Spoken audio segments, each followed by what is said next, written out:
कभी कभी ऐसा लगता है ना कि बस अब हिम्मत नहीं बची।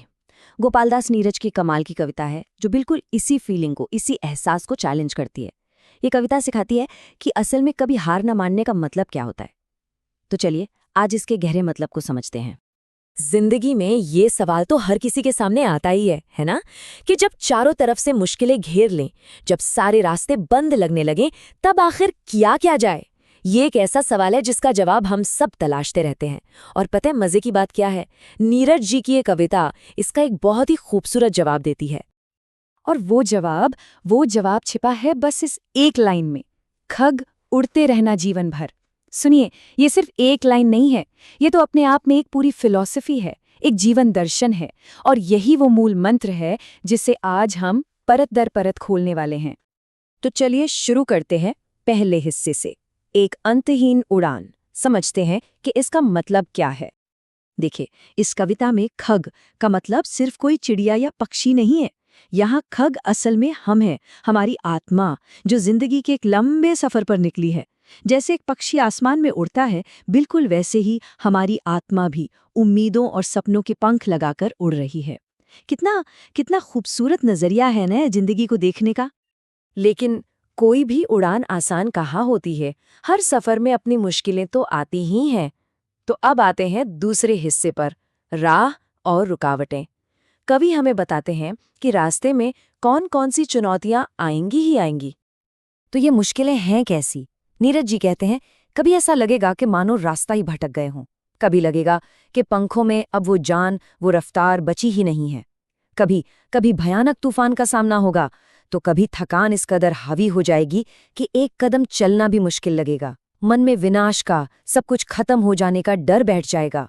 लेकिन एक बात याद रखिए, नीरज जी ये सब हमें डराने के लिए नहीं, बल्कि आने वाले कल के लिए तैयार करने के लिए बता रहे हैं।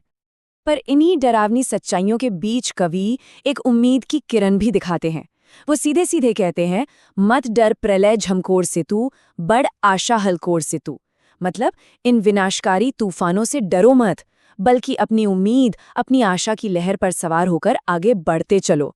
ये डर पर उम्मीद की जीत का एक सीधा साधा मंत्र है। और अब हम कविता के सबसे जरूरी, सबसे क्रिटिकल मोड पर आ गए हैं। यहाँ कवि बताते हैं कि अगर कोई हार मान ले या पीछे मुड़ जाए तो उसका अंजाम क्या होता है। अरे मौत से भी है बदतर। सोचिए इस एक लाइन में कितनी पीड़ा, कितनी बड़ी चेतावनी छिपी है। कवि कह रहे हैं कि रास्ते से लौट आना, हार मान लेना, मौत से भी बुरा है। ये एक बहुत ही पावरफुल स्टेटमेंट है जो सोचने पर मजबूर करता है कि भाई आखिर ऐसा क्यों? हार मानना मौत से भी बदतर क्यों है? इसका जवाब हमें यहाँ मिलता है, जहाँ दो रास्तों की तस्वीर एकदम साफ हो जाती है। पहला रास्ता है आगे बढ़ने का। हाँ, ये मुश्किलों से भरा है, लेकिन ये सम्मान का रास्ता है। और दूसरा रास्ता पीछे हटने का। उसका अंजाम ये है कि प्यार तुझे करने वाले ही देखेंगे तुझको हंस हंस कर। जरा सोचिए इस बात को कि जो लोग आज आपको प्यार करते हैं वही आपकी हार पर आपका मजाक उड़ाएंगे। यही वो अपमान है जिसे कवि ने मौत से भी बुरा कहा है। तो फिर असली जीत है क्या? सच्चा सम्मान किस बात में है? कविता का चौथा हिस्सा हमें जीत और सम्मान की एक बिल्कुल नई और बहुत ही गहरी परिभाषा देता है। यहाँ कवि एक सिचुएशन इमेजिन करने को कहते हैं।